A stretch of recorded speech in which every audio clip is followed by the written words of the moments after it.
É raro a polícia saber o nome de um serial killer, mas não conseguir prendê-lo. Porém, isso ocorre. Neste vídeo, veremos 3 serial killers, que foram nomeados ou descritos com precisão, mas desapareceram após seus crimes, nunca mais sendo ouvidos. Onde eles estão, você pergunta? Ou é uma pergunta muito boa e que não pode ser respondida.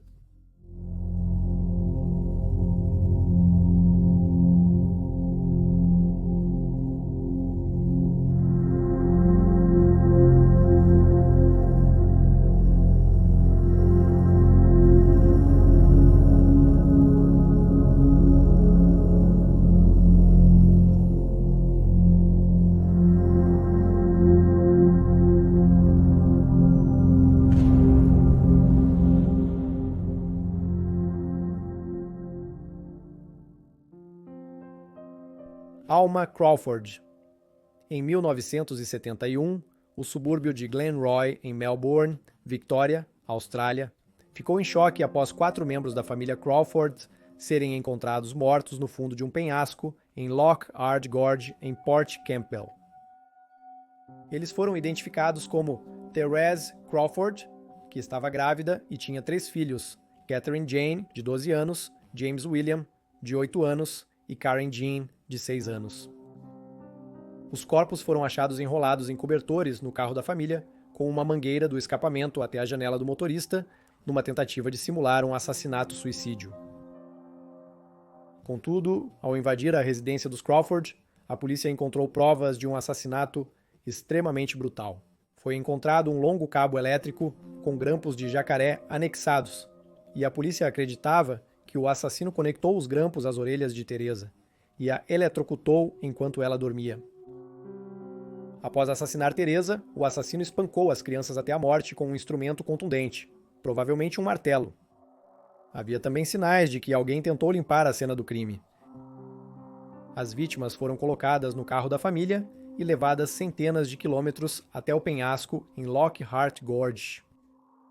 O assassino queria que o carro e os corpos caíssem no mar, porém, o veículo ficou preso a 20 metros do topo do penhasco. Como Alma Crawford, marido de Teresa Crawford e pai das 3 crianças, não estava em lugar nenhum, ele se tornou o principal suspeito. Uma investigação posterior concluiu que Alma assassinou sua família, permanecendo até hoje como um dos homens mais procurados da Austrália. No entanto, o então 41 anos nunca mais foi visto, apesar de numerosas aparições relatadas na Austrália e em outros lugares nos últimos 53 anos. Uma aparição relatada na Austrália Ocidental em 1994 foi considerada crível pela polícia, mas eles nunca conseguiram rastrear o homem. Em 2005, pensava-se que um corpo em um necrotério no Texas era Crawford, e a tecnologia de reconhecimento facial confirmou que era uma possível correspondência. As esperanças aumentaram quando foi relatado que o homem morto havia removido suas impressões digitais, aparentemente para ocultar sua identidade. Porém, 5 anos depois, um parente de Crawford em New South Wales foi descoberto, e seu DNA provou que o homem no necrotério do Texas não era Crawford. É altamente provável que Alma esteja morta, mas mesmo assim, a investigação ainda está ativa, e os detetives em Victoria ainda têm esperança de que irão localizar o homem que matou toda a sua família e desapareceu todos esses anos depois, morto ou vivo. Bíblia João. No final dos anos 60, houve uma série de assassinatos na área de Glasgow, na Escócia. Suspeita-se que Patricia Docker, Jemima MacDonald e Helen Puttock foram vítimas do mesmo assassino. As jovens mães deixaram seus filhos com familiares para uma noite de diversão no Barrowland Ballroom de Glasgow. Nenhuma delas voltou para casa. As 3 vítimas foram estranguladas e seus corpos descartados próximo de onde residiam. Os assassinatos aterrorizaram as jovens de Glasgow, convictas de que um serial killer estava à solta. A busca pelo criminoso resultou na maior caçada humana da Escócia.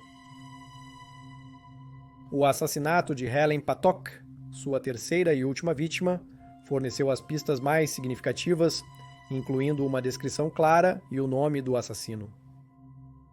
Na noite anterior à sua morte, Helen havia ido ao salão de baile Barrowlands com sua irmã Jean. Naquela noite, Helen estava usando um novo vestido preto que havia comprado mais cedo e, segundo sua irmã, ela estava linda. Helen tinha 2 filhos com seu marido, George Patok, um cabo-lance do Corpo Real de Sinais. Porém, o casamento fracassou e Helen retornou para Glasgow, morando com sua mãe na rua Earl. No salão, as 2 mulheres conheceram homens diferentes, ambos que se identificaram como John. Nas primeiras horas do dia 31 de outubro de 1969, Jean e Helen deixaram o salão de baile com os 2 homens. O parceiro de dança de Jean saiu e pegou um ônibus, enquanto Jean, Helen e o outro John entraram em um táxi. Durante a viagem de táxi, Jean recordou a conversa com John, que tinha opiniões fortes sobre mulheres casadas indo para Barrowland, chamando-o de um covil adúltero de iniquidade. O homem afirmou ter trabalhado em um laboratório e conhecer Glasgow. Ele também citou repetidamente as histórias do Velho Testamento de Moisés e mencionou que não bebia álcools. Jean também sentiu que ele não queria que ela estivesse no táxi com ele e Helen. Após Jean ser deixada em casa, Helen continuou no táxi que seguia para a residência dela, mas infelizmente nunca chegou ao destino. Na manhã seguinte, um homem passeando com seu cachorro encontrou o corpo de 29 parcialmente nu e brutalmente espancado, próximo a um cano de drenagem no jardim dos fundos de seu apartamento na Earl Street. Ela havia sido sexualmente agredida e estrangulada até a morte com uma de suas meias. Sua bolsa estava vazia e desaparecida.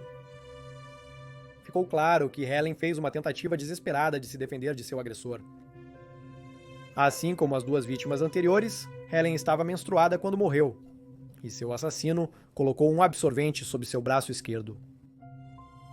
Jean foi uma testemunha crucial e contou tudo o que pôde sobre o homem.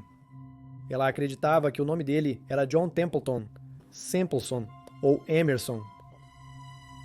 Ele usava um terno elegante, era magro, alto e fumava cigarros Embassy. Ele também tinha um dente frontal sobreposto. Segundo Jean, um motorista de ônibus e seu condutor afirmaram ter visto o mesmo homem descrito por ela no cruzamento da Dumbarton Road com a Grey Street por volta das 2h da madrugada do dia 31 de outubro. O homem parecia desgrenhado, com manchas de lama no casaco e uma marca vermelha sob um olho. As 2 testemunhas notaram que ele repetidamente enfiava uma manga dentro da outra manga do casaco. Isso é significativo, pois uma abotoadura foi encontrada na cena do assassinato de Helen. O homem foi visto pela última vez indo em direção à balsa pública para atravessar o rio Clyde para o sul da cidade antes de desaparecer. Quando a imprensa obteve os detalhes fornecidos por Jean, o assassino foi apelidado de Bible John. Mais de 5.000 pessoas foram entrevistadas, e a polícia usou um retrato falado do suspeito pela primeira vez na investigação. Mas nenhuma prisão foi feita. Apesar do corpo de um suspeito ter sido exumado após a reabertura do caso em 1995, ele foi descartado quando os testes não encontraram DNA relacionado aos assassinatos. Ao longo dos anos, surgiram muitos suspeitos e rumores de acobertamento policial. Porém, após mais de 50 anos, o caso continua sem resolução. Foi provavelmente o homem no táxi com Helen que sumiu à noite, nunca sendo preso. Javier Pierre-Marie Dupont de Ligonnès, Javier Dupont de Ligonnès, sua esposa Agnes e seus 4 filhos, Eni, Arthur, Thomas e Benoit, pareciam ser a família francesa perfeita. Javier e sua esposa se casaram nos anos 80, e ele assumiu Arthur, filho dela de 2 anos, como seu. Embora a família de Javier pertencesse à aristocracia francesa, eles moravam em uma casa modesta, no número 55 do Boulevard Robert Schumann, em Nantes, França. Após o fracasso de vários empreendimentos, Javier trabalhou como vendedor, enquanto Agnes era assistente em uma escola católica em Nantes. Porém, a vida não parecia tão perfeita quanto se imaginava. Javier enfrentava uma dívida terrível que ameaçava a vida de sua família. Esta é a série de eventos que levou à queda da família. Em 1º de abril de 2011, 20 anos, saiu do colégio particular São Gabriel e não apareceu no trabalho na pizzaria, algo completamente fora do seu caráter. No dia seguinte, Javier visitou várias lojas locais e comprou cimento, uma pá e uma enxada. Ele também comprou 4 sacos de cal de 10 quilos cada. No domingo, 3 de abril, um vizinho viu Agnes e depois presenciou Javier, colocando grandes sacos em seu Citroën C5. Naquela noite, Javier, Agnes, Anne, Arthur e Benoit jantaram em um restaurante local e foram ao cinema. Dias depois, Javier jantou com 18 anos após chamá-lo para casa, inventando que sua mãe havia sofrido um acidente. Acredita-se que neste ponto, Javier já havia matado Agnes e seus outros 3 filhos. No mesmo dia, um oficial de justiça foi à casa cobrar uma dívida de 20 mil euros, mas ninguém atendeu. Suspeita-se que entre 3 e 5 de abril, Javier matou sua esposa, seus 4 filhos e os 2 cães da família.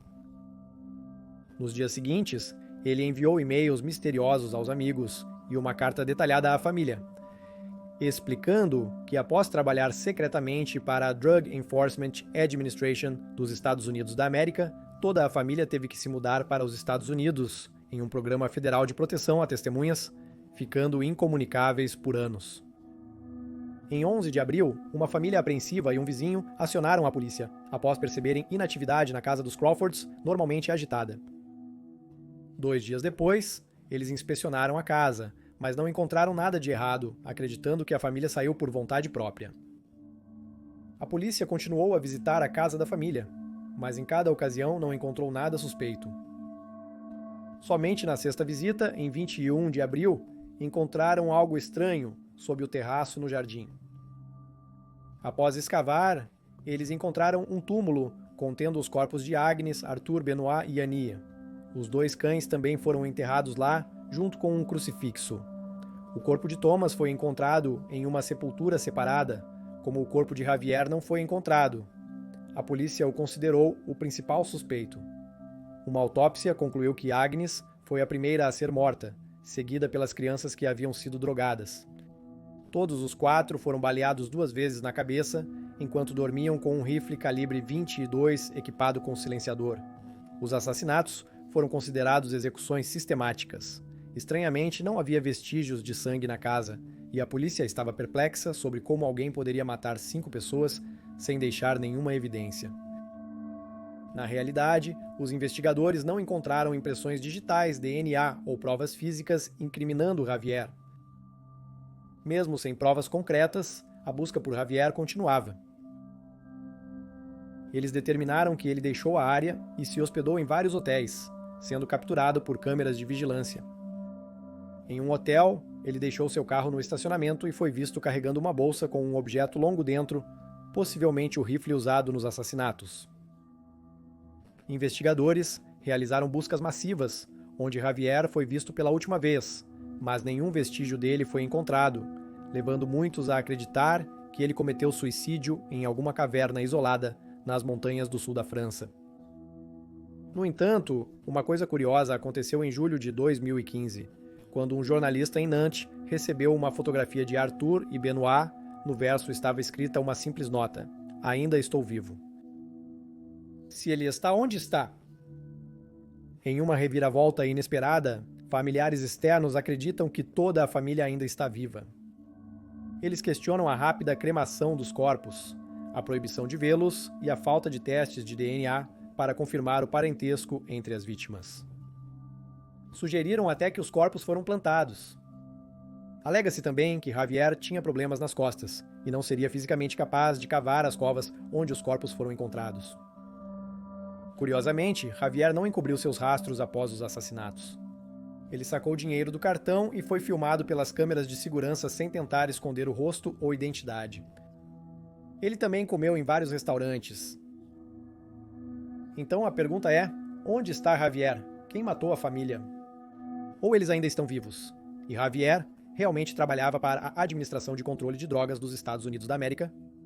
Adoraríamos ouvir suas opiniões e teorias sobre isso nos comentários. Obrigado por assistir, até a próxima!